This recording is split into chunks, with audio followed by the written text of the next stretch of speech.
Section officer promotional exam यानी soap optional series की एक नई वीडियो के साथ आप सबको सलाम। आज हम जिस सब्जेक्ट पे बात करने जा रहे हैं उसका नाम है अकाउंटेंसी एंड ऑडिटिंग। 100 स्कोर का ये पेपर होता है। अल्फाबेटिकली ये पेपर आपको ब्लॉक ए और ब्लॉक बी में, ब्लॉक ए के फर्स्ट सीरियल में आपको इस पेपर मिलता है। इस पेपर को ऑप्ट करना चाहिए या नहीं करना चाहिए, फैसला तो बेहतर ये है कि आप खुद करें, और मैं आपको इसके जो प्लस पॉइंट्स हैं वो भी बता देता हूँ और जो माइनस पॉइंट्स हैं वो भी बता देता हूँ। ये पेपर मैंने खुद रखा सीएसएस में। 2011 में मैंने ये पेपर ऑप्ट किया, फिर मैंने सोप में पेपर ऑप्ट किया, लेकिन उसकी क्या वजह थी वो मैं आपको थोड़ी देर में बताता हूँ। अगर आप सोप ये पेपर ऑप्ट करना चाहते हैं अकाउंटिंग का, और आपका अकाउंटिंग का बैकग्राउंड भी है और आप डेबिट और क्रेडिट को समझते हैं और डेबिट और क्रेडिट को एक अच्छे तरीके से समझते हैं, यानी आपके अकाउंटिंग के कॉन्सेप्ट क्लियर हैं, तो आप ये पेपर रखें। इस पेपर के दो पार्ट होते हैं, 50 स्कोर अकाउंटेंसी और 50 स्कोर ऑडिटिंग। ऑडिटिंग के अंदर आपको अच्छा खासा मार्जिन मिल जाता है। अकाउंटेंसी के अंदर न्यूमेरिकल आते हैं, न्यूमेरिकल फाइनेंशियल स्टेटमेंट्स भी हो सकती हैं, डेप्रिसिएशन भी हो सकते हैं, पार्टनरशिप से भी कोई क्वेश्चन आ सकता है, और वो क्वेश्चन पार्ट्स में तकसीम होते हैं। अभी हम उसको पेपर को भी देखेंगे। तो अगर आप अगर अकाउंटेंसी में बहुत ज़्यादा आपने किसी वक्त में एक्सेल किया हो, क्योंकि मेरा पढ़ने पढ़ाने से ताल्लुक था तो मैं इन टच था, तो इसलिए मेरे लिए ये सब्जेक्ट आसान था। अदरवाइज अगर न्यूमेरिकल मुश्किल आ जाता है तो आप 50 स्कोर तो बाद इसमें ही रिस्क है कि पूरे का पूरा आपके पास जाए और पीछे ऑडिटिंग का आपका 50 स्कोर बचे। लेकिन साथ ये भी हकीकत है कि अगर आपके न्यूमेरिकल अच्छे हो जाते हैं और आप की अगर ग्रिप अच्छी होती है तो आप इसमें अच्छा स्कोर लेके अपने ओवरऑल स्कोर को बढ़ा सकते हो, जो आपके फाइनल मेरिट के अंदर बड़ा रोल प्ले करता है। अब हम इसका सिलेबस देखते हैं। जैसा कि मैंने पहले पार्ट में बताया, अकाउंटेंसी के सिलेबस में शामिल है principles of accounting and their application to all types of business organisation. Sole proprietorship भी आ जाएगा, उसमें पार्टनरशिप भी आ जाएगा, banking, insurance, investment, trading and industrial concerns, accounting for non profit organisation, worksheet, financial statement, financial reporting, financial analysing and budgeting, depreciation. Last time भी depreciation में से 2017 में क्वेश्चन आया था, और पार्टनरशिप। सिर्फ यही चीजें शामिल हैं। इसकी तैयारी आपको ज्यादातर बीकॉम की अकाउंटिंग में गनी साहब की थी, वहां से स्टार्ट करनी पड़ेगी।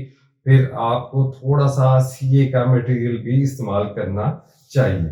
उसके बाद हम आ जाते हैं प्रिंसिपल ऑफ ऑडिटिंग में। उसमें अकाउंटिंग सिस्टम की बात होती है, its importance to independent audit. Independent audit होता क्या है, इसकी क्या डेफिनेशन है, internal control, internal audit, rights and duties of auditor, professional liabilities of an auditor, application of auditing principles and techniques to all types of trading, commercial, industrial, banking, insurance and investment undertakings। Audit program कैसे शुरू होता है, उसके क्या क्या steps होते हैं, special audit investigation of actual और सस्पेक्टेड फ्रॉड्स, बड़ा इंपॉर्टेंट टॉपिक है, limitations of audit, audit report, certificates and opinion as required under companies act. आपको कंपनीज एक्ट भी पढ़ना पड़ेगा, सही नहीं का लेकिन जरूर आपको डालनी पड़ेगी। Security exchange authority rules, auditing and EDB system.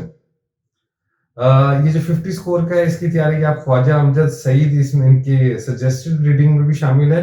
आप वहां से आप अच्छी तैयारी कर सकते हैं।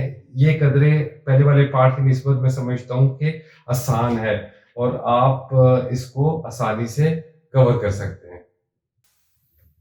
2017 के पेपर पे एक निगाह डाल लेते हैं जी। दो सेक्शन हैं इस पेपर के।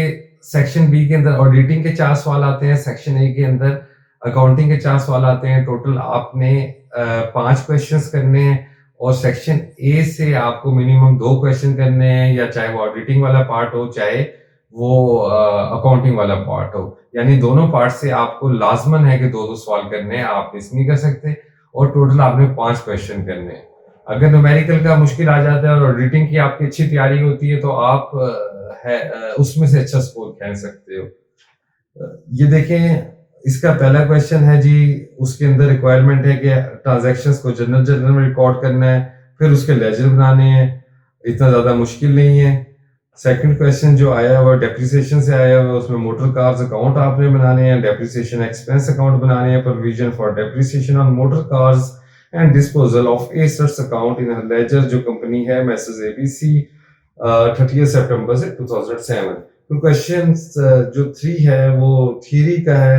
उसमें उन्होंने पूछा कि जो डिफरेंशिएट करें एक्रूवल बेस्ड अकाउंटिंग क्या होती है और कैश बेस्ड अकाउंटिंग क्या होती है। एक्रूवल बेस्ड अकाउंटिंग वो होती है जिसके अंदर हम कैश में पेमेंट नहीं कर रहे होते, हम एक्सपेंसेस को, इनकम को एक्रूवल बेसिस पे कर रहे होते हैं, चाहे हमें एक्चुअल कैश में मिले या ना मिले। बी पार्ट है operating lease and financial lease क्या है। C operating activities and financing activities क्या है। स्टॉक डिविडेंड क्या होते हैं, बोनस शेयर क्या होते हैं, बीकॉम आईकॉम का टॉपिक है। फिर ई है IAS international accounting standard and IFRS international financial reporting standards. इसको 4-4 नंबर की ये हैं और आपको ये एग्जांपल्स के साथ बयान करनी है। Question number 4 section A accountancy के, उसमें एक बैलेंस शीट दी हुई है, समराइज बैलेंस शीट है, कुछ इंफॉर्मेशन दी हुई है, हमें फंड्स फ्लो स्टेटमेंट और कैश फ्लो स्टेटमेंट बनानी है। इतना ज्यादा मुश्किल नहीं, आसान क्वेश्चन था। लेकिन बात वही है कि अगर आप इसमें थोड़ा सा इधर उधर हुए और आपको न्यूमेरिकल ना आता हुआ तो आपका स्कोर भी ज्यादा जाएगा, और आता हुआ तो स्कोर भी ज्यादा आएगा। सेक्शन बी देखते हैं जी, प्रिंसिपल्स ऑफ ऑडिटिंग। ऑडिटिंग के अंदर पूछे जी, according to international accounting standard what are different professional liabilities of an auditor. Suspect fraud क्या होता है, ऑडिटर कैसे फ्रॉड को सस्पेक्ट कर सकते हैं, डिटेक्ट कर सकते हैं। कुछ एग्जांपल्स उन्होंने मांगी है। ऑडिटर्स रिपोर्ट के क्या क्या एलिमेंट हैं, 10-15 एलिमेंट है, बड़ी आसानी से याद हो सकते हैं जिन लोगों ने बीकॉम किया या जिनका अकाउंटिंग बैकग्राउंड है और जिन्होंने डीप में अकाउंटिंग ना पढ़ी हो लेकिन ऑडिटिंग को कुछ देखा हो, उनको भी क्वेश्चन आ सकता है, आसानी से समझ आता होगा। जो क्वेश्चन नंबर 8 है उसमें ऑडिट एविडेंस के मुतालिक पूछा गया है, इसकी टाइप्स के मुतालिक बात की गई है, ऑडिट प्रोसीजर, ऑडिट एविडेंस लेने के लिए कैसे कौन सा प्रोसीजर अपनाया जा सकता है। बहुत कम लोग ये पेपर रखते हैं, वो लोग ही पेपर रखते हैं जिनको इसका यकीन होता है। आपने जो भी पेपर रखना हो पहले उसका सिलेबस देखें, फिर 3 पेपर देखें, खुद फैसला करें। हर शख्स का अपना एक मिजाज होता है, अगर आपका इसमें दिलचस्पी है तो आप अच्छा स्कोर हासिल कर सकते हैं। आप वीडियो पसंद आई हो लाइक जरूर कर दीजिएगा। ताज़ा तरीन खबर यह है कि सोप के सेक्शन ऑफिसर प्रमोशनल एग्जाम्स के इम्तहान कुछ डिले हो गए हैं। इस डिले को नेमत जानिए और इस वक्त को इस्तेमाल कीजिए। अल्लाह हाफिज।